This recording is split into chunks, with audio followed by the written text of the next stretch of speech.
Thank you.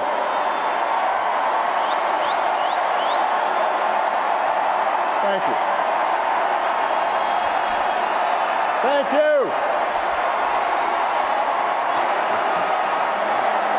Thank you.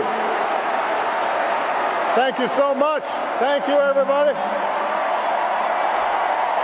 Thank you. Thank you.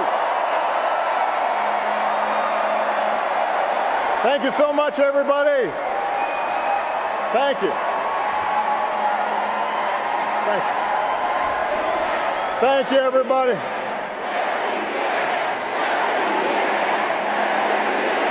Thank you. Thank you.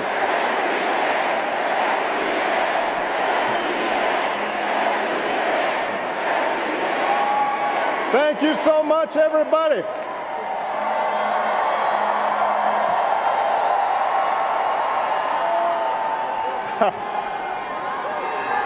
I love you back.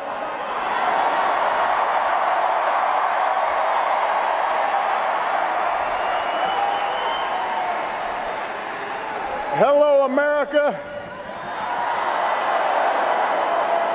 Hello, Democrats.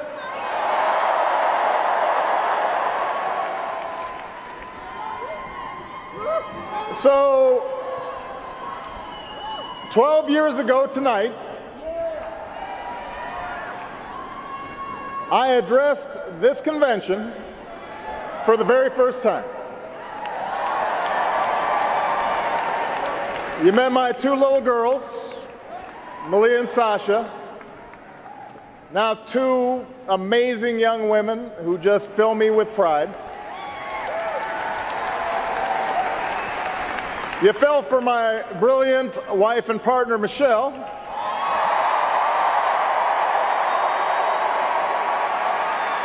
who has made me a better father and a better man, who's gone on to inspire our nation as First Lady, and who somehow hasn't aged a day.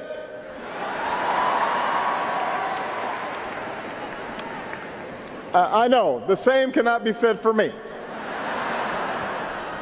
My girls remind me all the time, wow, you've changed so much, Daddy. And then they try to clean it up. Not bad, just more mature. and it's true.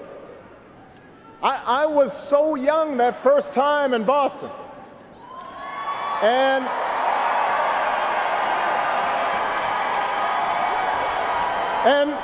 look, I'll admit it, maybe I was a little nervous addressing such a big crowd.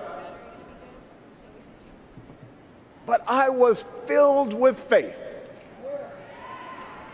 Faith in America. The generous, big-hearted, hopeful country that made my story, that made all of our stories possible. Now, lots happened over the years. And while this nation has been tested by war, and it's been tested by recession, and all manner of challenges, I stand before you again tonight, after almost 2 terms as your president, to tell you I am more optimistic about the future of America than ever before.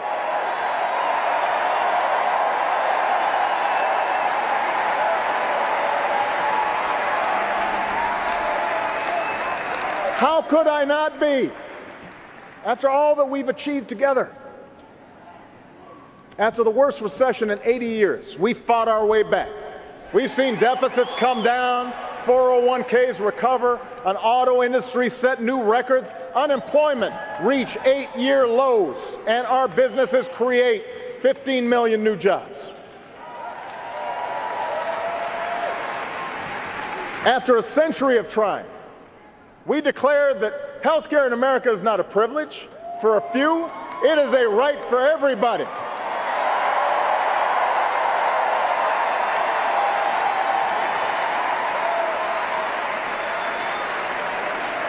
After decades of talk, we finally began to wean ourselves off foreign oil. We doubled our production of clean energy. We brought more of our troops home to their families. And we delivered justice to Osama bin Laden.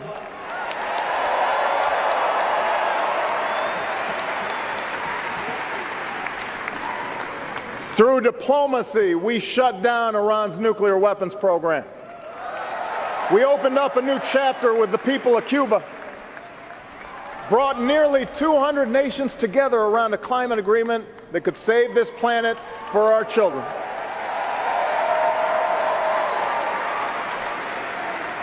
We put policies in place to help students with loans, protect consumers from fraud, cut veterans' homelessness almost in half.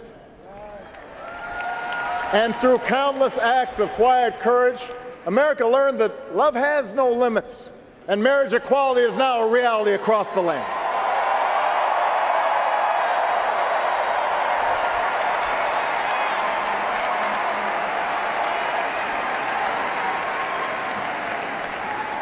By so many measures, our country is stronger and more prosperous than it was when we started.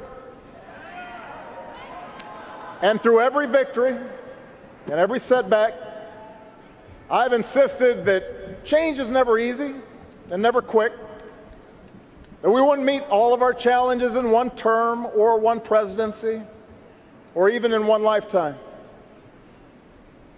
So tonight I'm here to tell you that, yes, we've still got more work to do.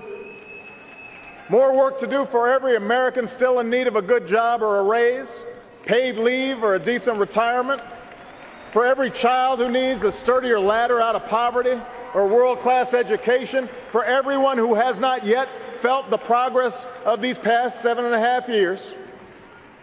We need to keep making our streets safer and our criminal justice system fair, our homeland more secure, our world more peaceful and sustainable for the next generation. We're not done perfecting our union or living up to our founding creed, that all of us are created equal. All of us are free in the eyes of God.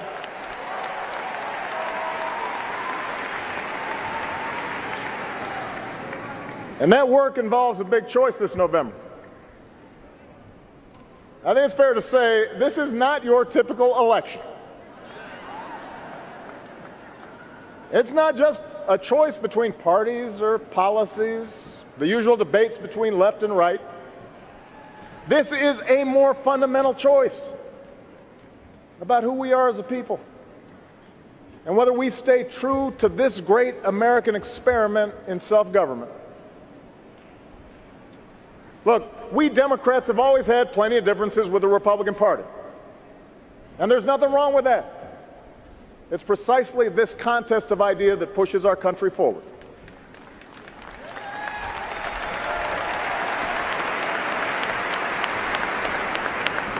But what we heard in Cleveland last week wasn't particularly Republican, and it sure wasn't conservative. What we heard was a deeply pessimistic vision of a country where we turn against each other and turn away from the rest of the world. There were no serious solutions to pressing problems, just the fanning of resentment and blame and anger and hate. And that is not the America I know. The America I know is full of courage and optimism and ingenuity. The America I know is decent and generous. Sure, we have real anxieties about paying the bills and protecting our kids, caring for a sick parent. We get frustrated with political gridlock and worry about racial divisions. We are shocked and saddened by the madness of Orlando or Nice. There are pockets of America that never recovered from factory closures. Men who took pride in hard work and providing for their families who now feel forgotten. Parents who wonder whether their kids will have the same opportunities that we had. All of that is real. We are challenged to do better, to be better. But as I've traveled this country, through all 50 states, as I've rejoiced with you and mourned with you, what I have also seen more than anything is what is right with America. I see people working hard and starting businesses. I see people teaching kids and serving our country. I see engineers inventing stuff, doctors coming up with new cures.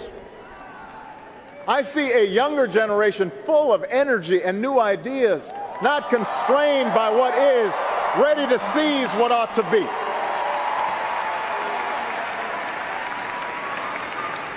And most of all, I see Americans of every party, every background, every faith, who believe that we are stronger together. Black, white, Latino, Asian, Native American, young, old, gay, straight, men, women, folks with disabilities, all pledging allegiance under the same proud flag to this big, bold country that we love. That's what I see. That's the America I know.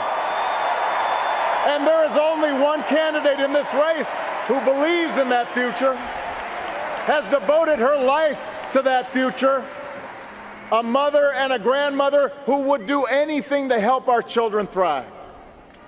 A leader with real plans to break down barriers and blast through glass ceilings and widen the circle of opportunity to every single American, the next president of the United States, Hillary Clinton.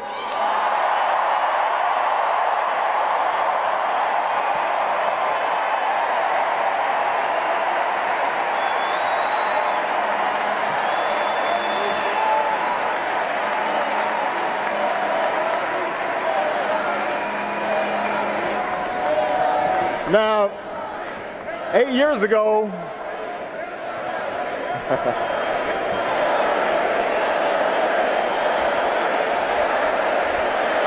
that's right. Let me tell you, 8 years ago, you may remember Hillary and I were rivals for the Democratic nomination. We battled for a year and a half. Let me tell you, it was tough, because Hillary was tough. I was worn out.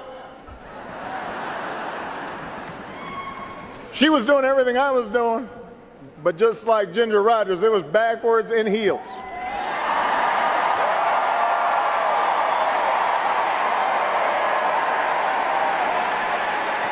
And every time I thought I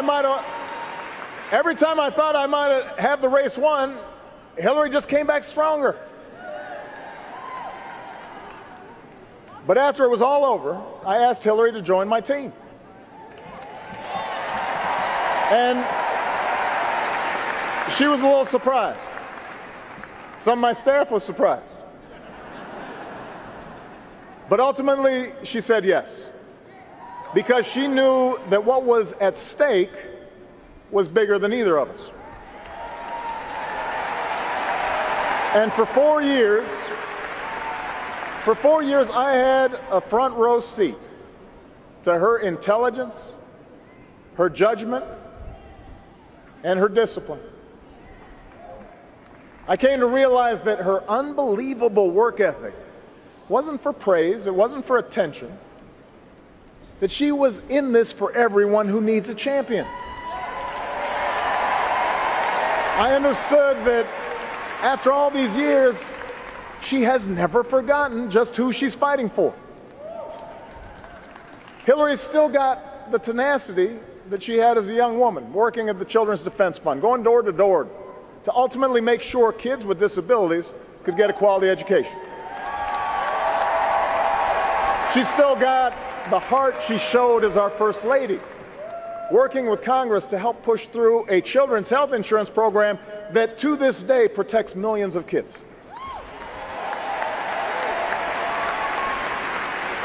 She's still seared with the memory of every American she met who lost loved ones on 9/11, which is why, as a senator from New York, she fought so hard for funding to help first responders, to help the city rebuild, why, as Secretary of State, she sat with me in the Situation Room and forcefully argued in favor of the mission that took out bin Laden.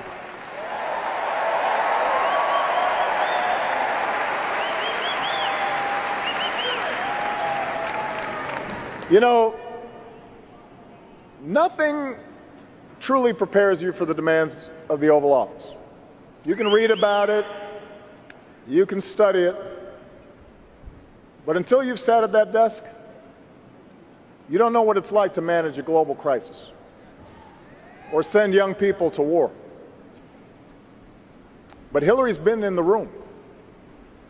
She's been part of those decisions. She knows what's at stake in the decisions our government makes. What's at stake for the working family, for the senior citizen, for the small business owner, for the soldier, for the veteran. And even in the midst of crisis, she listens to people and she keeps her cool and she treats everybody with respect. And no matter how daunting the odds, no matter how much people try to knock her down, she never, ever quits.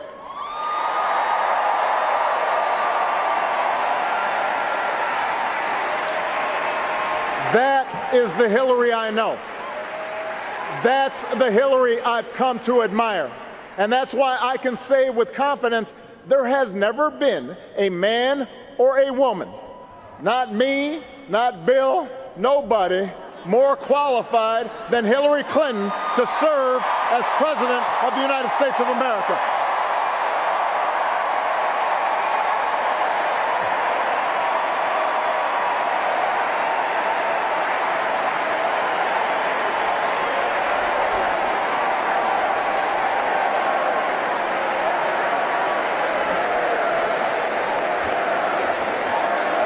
I hope you don't mind, Bill, but I was just telling the truth, man. And by the way, in case you're wondering about her judgment, take a look at her choice of running mate.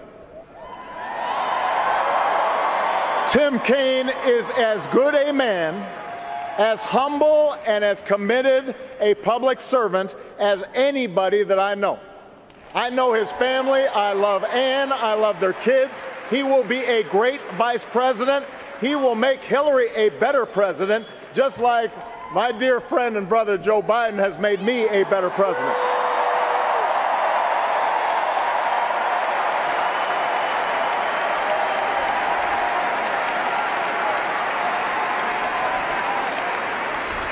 Now, Hillary has real plans to address the concerns she's heard from you on the campaign trail.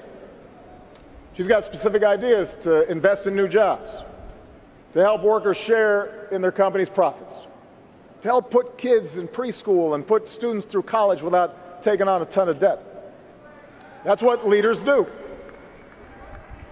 And then there's Donald Trump. Don't boo, vote.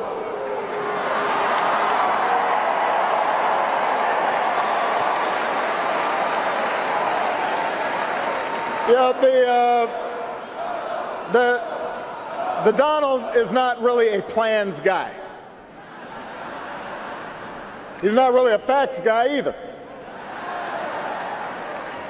He calls himself a business guy, which is true, but I have to say I know plenty of businessmen and women who've achieved remarkable success without leaving a trail of lawsuits and unpaid workers and people feeling like they got cheated.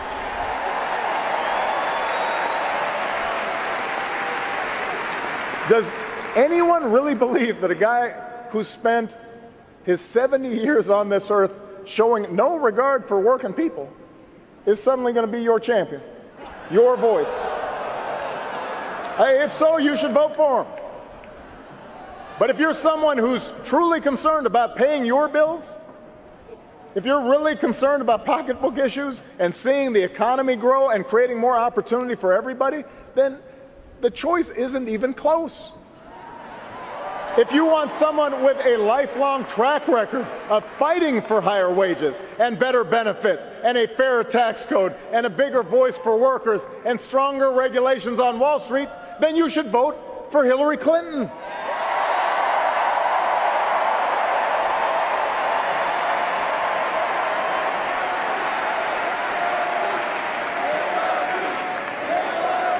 And if you're rightly concerned about who's going to keep you and your family safe in a dangerous world, well, the choice is even clearer. Hillary Clinton is respected around the world, not just by leaders, but by the people they serve. I have to say this. People outside of the United States do not understand what's going on in this election. They really don't. Because they know Hillary, they've seen her work. She's worked closely with our intelligence teams, our diplomats, our military. She has the judgment and the experience and the temperament to meet the threat from terrorism. It's not new to her. Our troops have pounded ISIL without mercy, taking out their leaders, taking back territory. And I know Hillary won't relent until ISIL is destroyed. She will finish the job. And she will do it without resorting to torture or banning entire religions from entering our country. She is fit and she is ready to be the next commander-in-chief.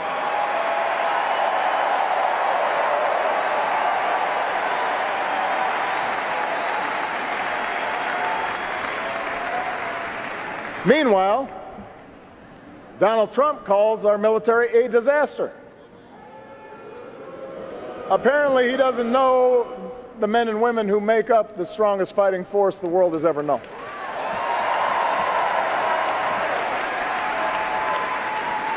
He suggests America is weak.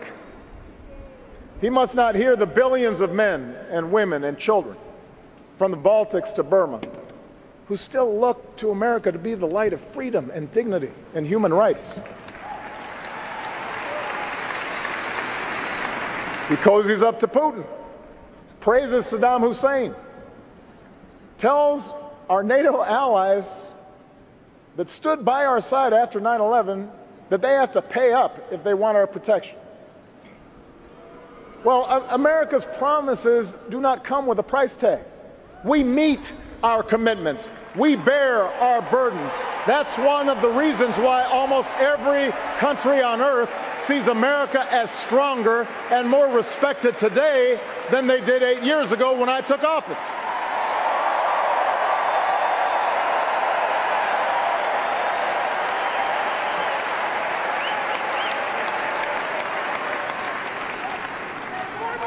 America is already great. America is already strong.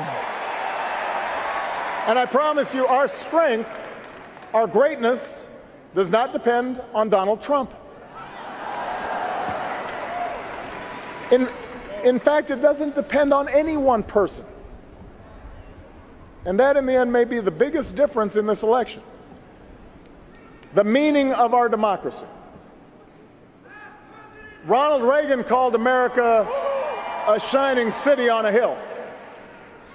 Donald Trump calls it a divided crime scene that only he can fix. It doesn't matter to him that illegal immigration and the crime rate are as low as they've been in decades, because he's not actually offering any real solutions to those issues. He's just offering slogans, and he's offering fear.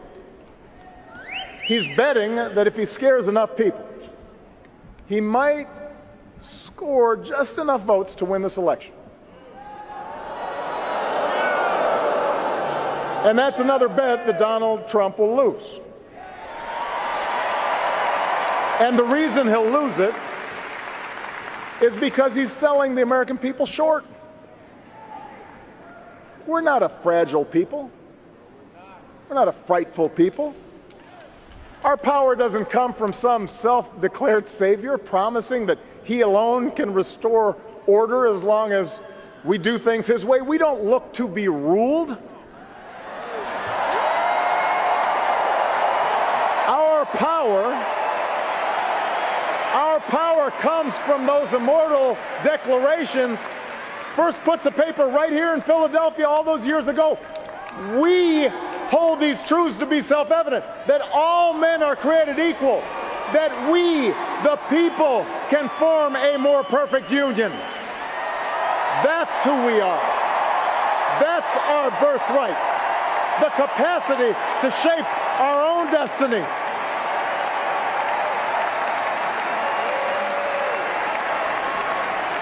That's what drove patriots to choose revolution over tyranny, and our GIs to liberate a continent. It's what gave women the courage to reach for the ballot, and marchers to cross a bridge in Selma, and workers to organize and fight for collective bargaining and better wages.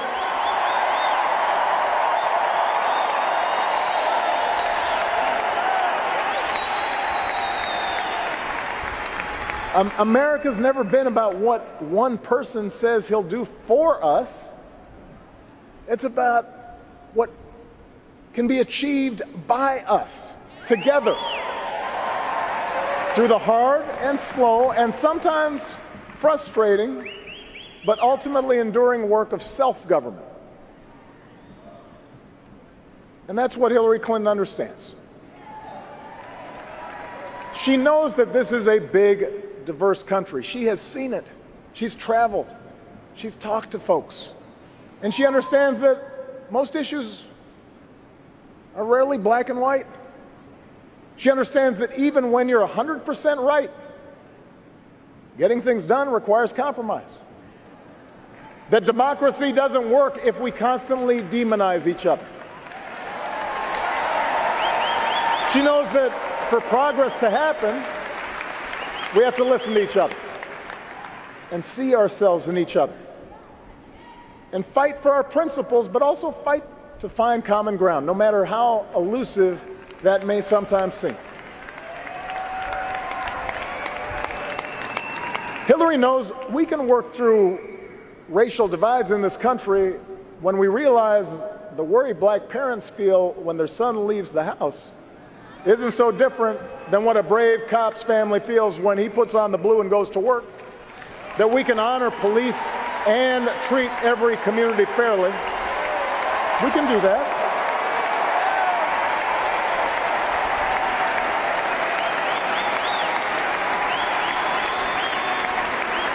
And she knows that acknowledging problems that have festered for decades isn't making race relations worse. It's creating the possibility for people of goodwill to join and make things better.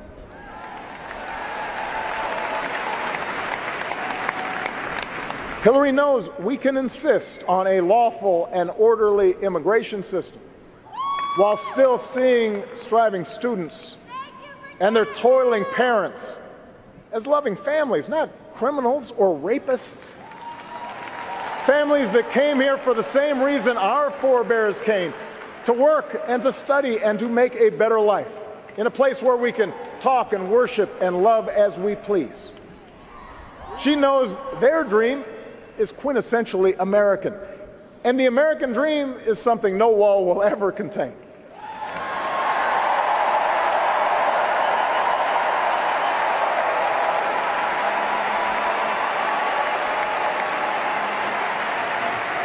These are the things that Hillary knows.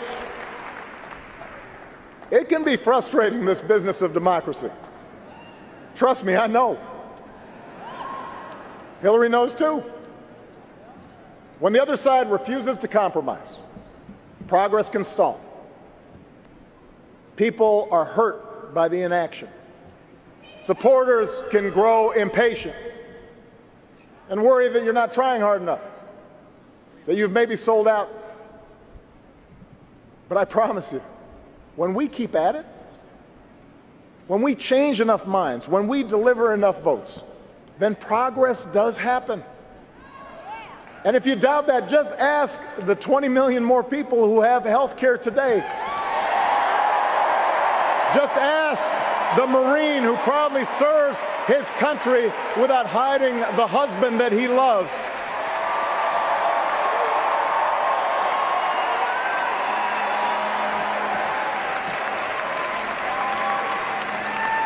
Democracy works, America, but we got to want it. Not just during an election year, but all the days in between.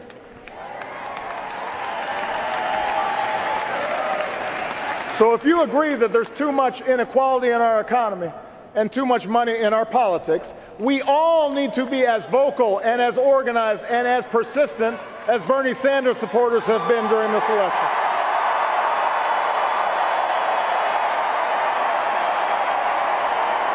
We all need to get out and vote for Democrats up and down the ticket, and then hold them accountable until they get the job done.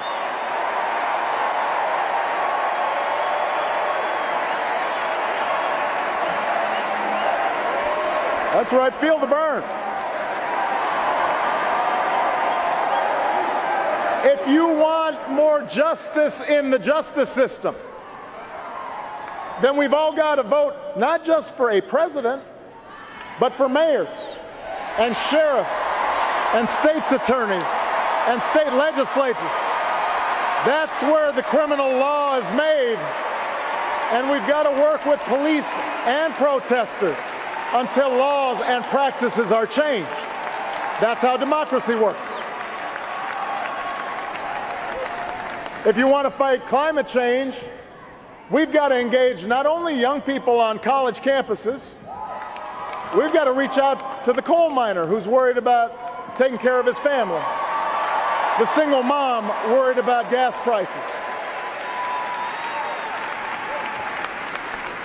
If you want to protect our kids and our cops from gun violence, we've got to get the vast majority of Americans, including gun owners who agree on things like background checks, to be just as vocal and just as determined as the gun lobby that blocks change through every funeral that we hold. That is how change happens.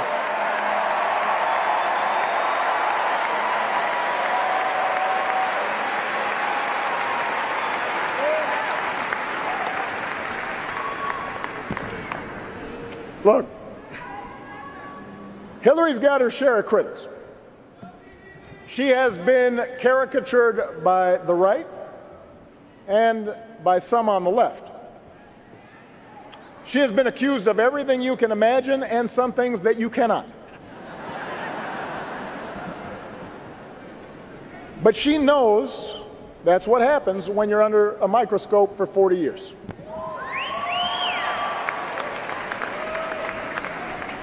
She knows that sometimes during those 40 years she's made mistakes, just like I have, just like we all do.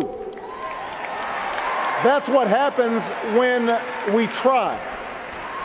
That's what happens when you're the kind of citizen Teddy Roosevelt once described. Not the timid souls who criticize from the sidelines, but someone who is actually in the arena, who strives valiantly, who errs, but who at the best knows in the end the triumph of high achievement. Hillary Clinton is that woman in the arena. She's been there for us, even if we haven't always noticed. And if you're serious about our democracy, you can't afford to stay home just because she might not align with you on every issue. You've got to get in the arena with her, because democracy isn't a spectator sport. America isn't about, yes, he will. It's about, yes, we can. And we're going to carry Hillary to victory this fall because that's what the moment demands.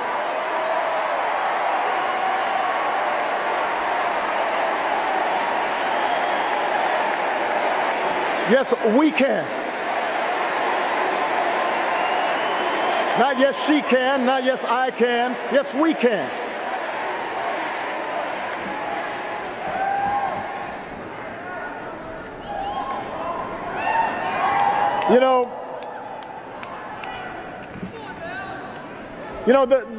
There's been a lot of talk in this campaign about what America has lost.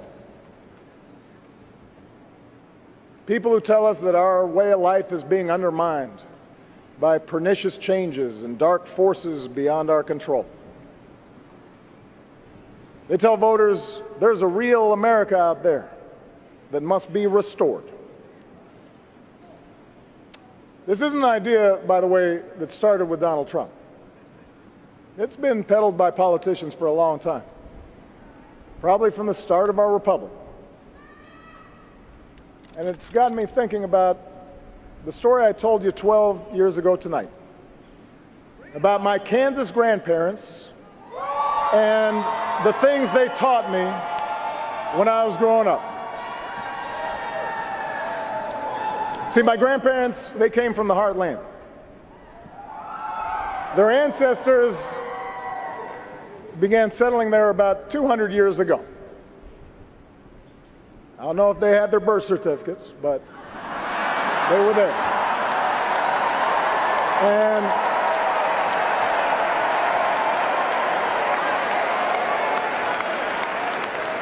they were Scotch-Irish mostly. Farmers, teachers, ranch hands, pharmacists, oil rig workers. Hardy, small-town folk. Some were Democrats, but a lot of them, maybe even most of them, were Republicans. Party of Lincoln. And my grandparents explained that folks in these parts, they didn't like show-offs. They didn't admire braggarts or bullies. They didn't respect mean-spiritedness or folks who were always looking for shortcuts in life. Instead, what they valued were traits like honesty and hard work, kindness, courtesy, humility, responsibility, helping each other out. That's what they believed in. True things. Things that last. The things we try to teach our kids. And what my grandparents understood was that these values weren't limited to Kansas. They weren't limited to small towns. These values could travel to Hawaii. They could travel even to the other side of the world, where my mother would end up working to help poor women get a better life, trying to apply those values.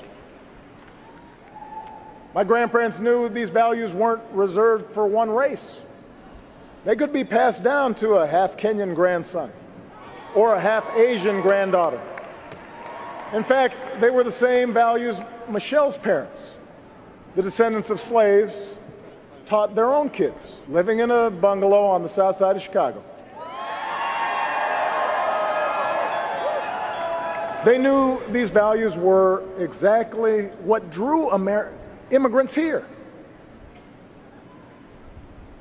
And they believed that the children of those immigrants were just as American as their own. Whether they wore a cowboy hat or a yarmulke, a baseball cap or a hijab.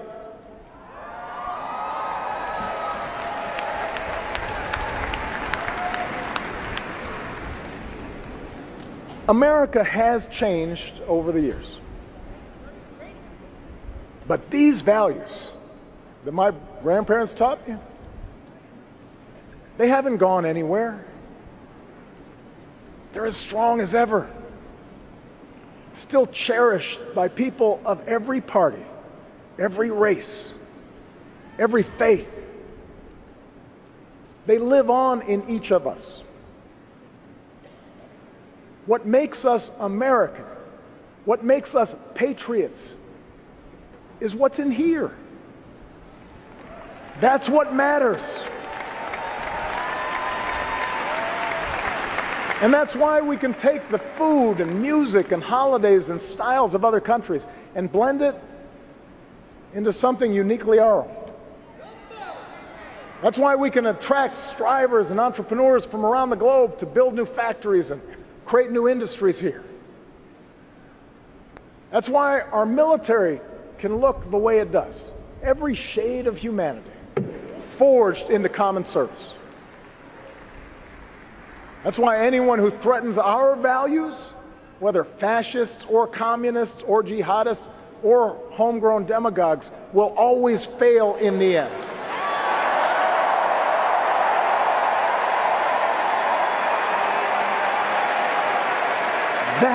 is America.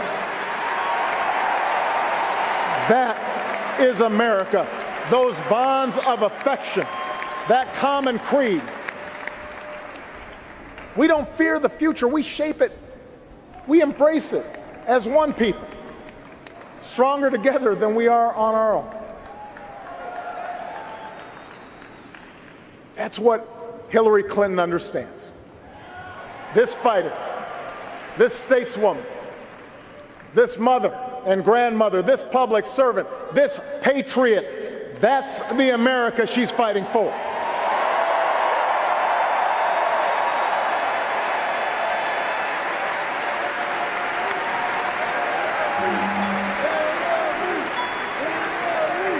And that is why I have confidence, as I leave this stage tonight, that the Democratic Party is in good hands.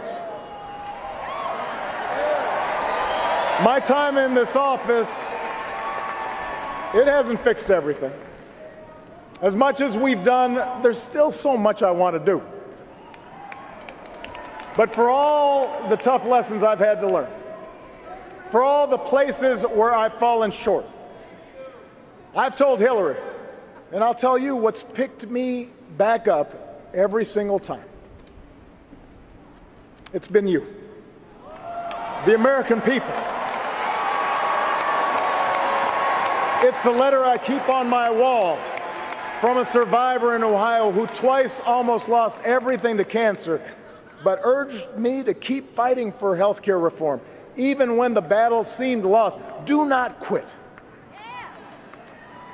It's the painting I keep in my private office, a big-eyed green owl with blue wings, made by a 7-year-old girl who was taken from us in Newtown, given to me by her parents so I wouldn't forget. A reminder of all the parents who have turned their grief into action. It's the small business owner in Colorado who cut most of his own salary so he wouldn't have to lay off any of his workers in the recession, because he said that wouldn't have been in the spirit of America. It's the conservative in Texas who said he disagreed with me on everything, but he appreciated that, like him, I try to be a good dad. It's the courage of the young soldier from Arizona who nearly died on the battlefield in Afghanistan, but who has learned to speak again and walk again. And earlier this year, stepped through the door of the Oval Office on his own power to salute and shake my hand. It is every American who believed we could change this country for the better. So many of you who'd never been involved in politics, who picked up phones and hit the streets and used the internet in amazing new ways that I didn't really understand but made change happen. You are the best organizers on the planet, and I am so proud of all the change that you made possible.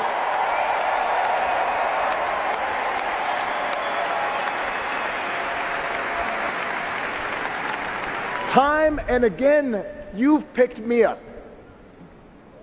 And I hope sometimes I picked you up too.